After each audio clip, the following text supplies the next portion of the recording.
Jamaah rahimakumullah, kita melihat fenomena masjid-masjid yang ada di Indonesia begitu memprihatinkan.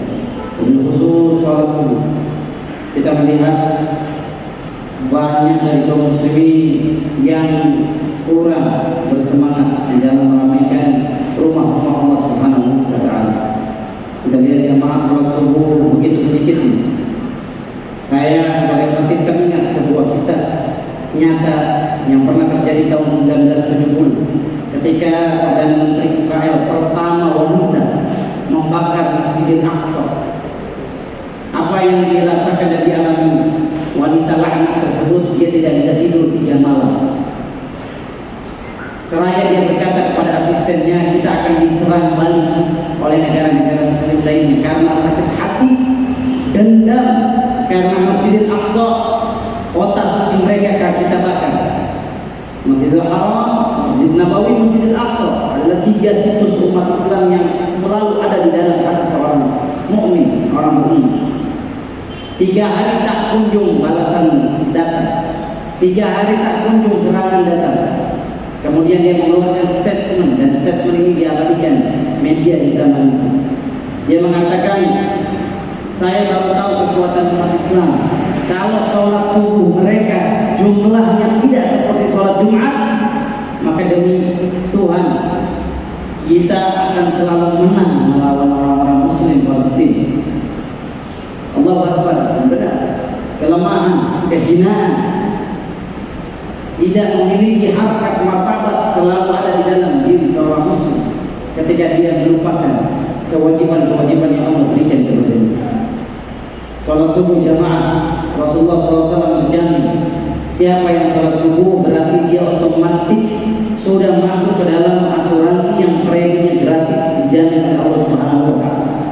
Kita asuransikan mobil kita supaya mobil kita ketika tertabrak diganti oleh bengkel. Kita asuransikan rumah kita ketika ada terjadi kebakaran, rumah kita diganti oleh asuransi. Tapi kita lupa mengasuransikan diri kita dari azab akhirat, dari api neraka. Bagaimana caranya? Cukup Anda salat subuh berjamaah di masjid.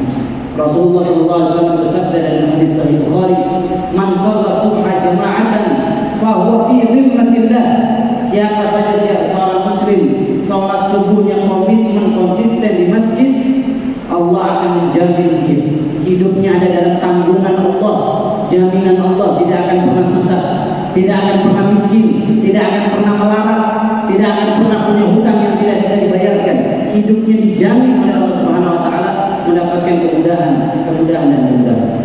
Jamaah rahimakumullah, negeri yang kaya ini, negeri yang konon katanya dilempar kayu menjadi pohon. Namun kita menemukan data dari PBB 100 juta rakyatnya ada di bawah garis kemiskinan. Kita cek sejauh mana kita sudah mengamalkan nilai Islam yang kata Allah Azza wa Jalla, innallaha la yukhliful mi'ad, tidak pernah ingkar janji. Siapapun yang mengamalkan amalan ini, dia tidak akan pernah miskin, tidak akan pernah melarat, dan tidak akan pernah bangkrut. Dan ini pernah diamalkan oleh seorang nabi yang diberikan julukan Abul Anbiya, bapaknya para nabi, yaitu kekasih Allah Azza wa Jalla yang bernama Ibrahim alaihissalam. Kita tahu Pak, Nabi Ibrahim tinggal di Palestina, memiliki 2 istri, yaitu Sarah dan Siti Hajar. Kita tahu namanya rumah tangga pasti akan menemukan konflik, akan menemukan problematika. Begitupun Nabi Allah Ibrahim. Ketika dia mendapatkan konflik antara istri pertama dan istri kedua, Allah Subhanahu wa Ta'ala mewahyukan Nabi Ibrahim agar meletakkan Ismail dan Siti Hajar di satu kota yang jauh daripada kata kemakmuran, satu kota yang sepi, tidak ada tinggal manusia, bahkan kota ini tidak memiliki pertanian sama sekali karena tidak subur. Kota apa itu? Kota Makkah. Dikatakan juga oleh Allah Makkah. Kenapa? Orang kalau memutar tawaf di Ka'bah akan meneteskan air mata, makanya dinamakan Makkah atau Makkah. Nabi Ibrahim alaihissalam, Palestina adalah kota yang makmur, buah tin, buah zaitun, sampai Allah berfirman buah tin, buah zaitun, subur, kota makmur. Sekarang saya diperintahkan Allah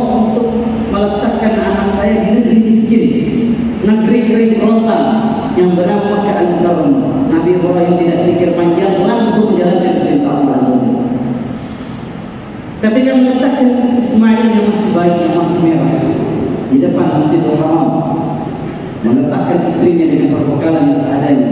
Istrinya pun ketika Nabi Ibrahim pergi mau melanjutkan dakwah di Palestin, ditariklah baju Nabi Ibrahim. Ya Ibrahim, ila aina tadhhab?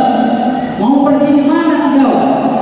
Tidak menoleh ke belakang Nabi Ibrahim, tidak tega, kasihan terhadap istri tercintanya, anak tercinta. Ya Ibrahim, aina tadhhab? Mau kemana? Tidak digubris oleh Nabi Ibrahim. Sampai pertanyaan ini diubah. Ini yang membuat Nabi Ibrahim menjawab pertanyaan Siti Hajar. Apa pertanyaan Siti Hajar? Allahu amaraka hada? Apakah Allah pencipta langit bumi memerintahkan kamu meletakkan kami di negeri yang tidak ada apa-apa dan siapa-siapa ini?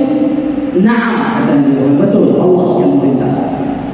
Bukan berdasarkan logika, bukan berdasarkan pemikiran, tapi semua bersumber dari wahyu Allah. Saya meletakkan kalian di negeri ini. Ya udah, pergi kamu, tinggalkan kami. Kenapa? Kalau sudah perintah Allah dan kita jalankan perintah Allah, idzan lan yudayyi'na. Allah tidak akan pernah menyia-nyiakan kami. Pasti kita urus, pasti dijamin, pasti ditanggung semua. Pergilah kalian keluar. Jamaah rahimakumullah, di satu bukit sebelum Nabiullah Ibrahim meninggalkan kota Makkah, beliau melantunkan satu doa. Ternyata doa inilah yang menjadi kunci kemakmuran kota Makkah. Ternyata doa inilah yang menjadi kunci Makkah menjadi negeri yang paling kaya yang ada di muka bumi ini, yang 1 meternya harga tanahnya bisa 20 miliar bahkan lebih. Dia mengalahkan New York, dia mengalahkan Singapura yang konon katanya kota termahal di dunia. Dia mengalahkan seluruh negeri. Ternyata resep dan tipsnya ada di doa Nabi Ibrahim dan Allah abadikan. Jadi siapapun presiden yang memandangkan ayat ini dan diamalkan rakyat, negeri tersebut tidak akan susah. Negeri tersebut tidak akan pernah melarat, tidak akan pernah pinjam uang 8.000 triliun. Nabi Ibrahim hanya bisa mengangkat tangan. Dan diabadikan Allah dalam Quran surat Ibrahim ayat yang ke-37 jamaah. Apa doa Nabi Ibrahim alaihissalam yang menjadi kunci kemakmuran kota Makkah? Rabbana inni askantu min dzurriyyati biwadin ghairi dzi zar'in 'inda baitikal muharram Rabbana liyuqimus shalah faj'al af'idatan minan nasi tahwi ilaihim warzuqhum minas samarati la'allahum yashkurun. 3 permintaan. Nabi Ibrahim hanya minta 3 permintaan, dan ini yang menjadikan kota Makkah menjadi kota paling makmur di muka bumi. Ya Rabb, saya sudah melaksanakan perintahmu. Saya letakkan Ismail, bukan saya letakkan di Karawang yang kaya akan padi beras, bukan saya letakkan di Sulawesi yang kaya akan nikel yang menjadi cadangan baterai listrik terbesar di dunia.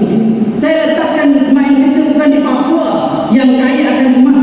Saya letakkan dia bukan di negeri Sumatera yang kaya akan kelapa sawit, tapi saya letakkan dia di satu kota yang tidak memiliki sumber daya alam sama sekali. Gak ada resource, kota tandus, ghairi dzi zar'in, tidak ada tanaman, tidak ada tumbuhan, tidak ada sumber daya alam. Saya berani letakkan karena perintahmu. Saya berani letakkan karena semua janjimu tidak akan pernah meleset. Ya Allah, satu permohonan saya, liyuqimus shalah. Jadikan istri anak saya rajin sholat. Jadikan kecintaan mereka, hobi mereka bukan main game, bukan pergi shopping, bukan ke sana kemari. Jadikan akhirat tujuan hidup dia, dan untuk menggapai akhirat, jadikan hatinya cinta sholat. Ketika berkumandang azan, hayya 'ala sholat, dia matikan seluruh aktivitas dunia. Jadikan dia cinta sholat, ke masjid untuk sholat 5 waktu. Itu doa Nabi Ibrahim yang merubah segalanya, yang menjadikan negeri Makkah kota penuh berkah. Yang kedua apa? Faj'al af'idatan minan nasi tahwi ilaihim. Jadikan anak saya anak yang berakhlak, istri yang berakhlakul karimah, sehingga orang senang sama dia, orang suka sama dia, bermuamalah sama dia, jujur dalam berdagang, tidak menipu, tidak berbohong. Seluruh orang melihat dia bertransaksi kepada dia senang. Yang ketiga, warzuqhum minats thamarat la'allahum yashkurun. Dan penuhilah kota di mana istri anak saya tinggal ini dengan buah-buahan. Jangan sampai mereka mengkonsumsi barang-barang yang haram. Jangan sampai mereka mengkonsumsi barang-barang yang syubhat. Halal thayyib yang sehat. Dia tidak makan makanan yang tidak sehat, makan buah-buahan. Allahu Akbar. 3 doa ini merubah segala. Jamaah rahimakumullah. Jadi kita sudah tahu penyakit yang ada di dalam negeri kita ini. Ketika masyarakat rakyatnya jauh dari sholat, maka disitulah jauh keberkahan Allah Subhanahu wa Ta'ala. Walaupun kaya dengan sumber daya alam berapapun, walaupun kaya dengan sumber daya alam yang jumlahnya tak terhingga, ketika mereka jauh dari masjid, jauh dari sholat, maka tunggu akan dicabut dari keberkahan yang dilaknat oleh Allah Subhanahu wa Ta'ala. Itu sudah rasakan. Bencana bertubi-tubi, musibah tidak kunjung berhenti. Kenapa? Karena kita belum mampu menjadikan sholat subuh ramai seperti sholat Jumat. Toh sholat Jumat juga dijalankan dengan penuh kemalasan. Khatib hanya dijadikan ladang untuk dia tidur. Khatib khutbah hanya dijadikan landasan untuk melanjutkan mimpi di Jumat yang lalu, sehingga tidak mengambil ibrah pelajaran dari setiap khutbah yang disampaikan. Surat Ibrahim yang 37 adalah barometer kesuksesan negeri ini dan akan keluar dari himpitan kemiskinan.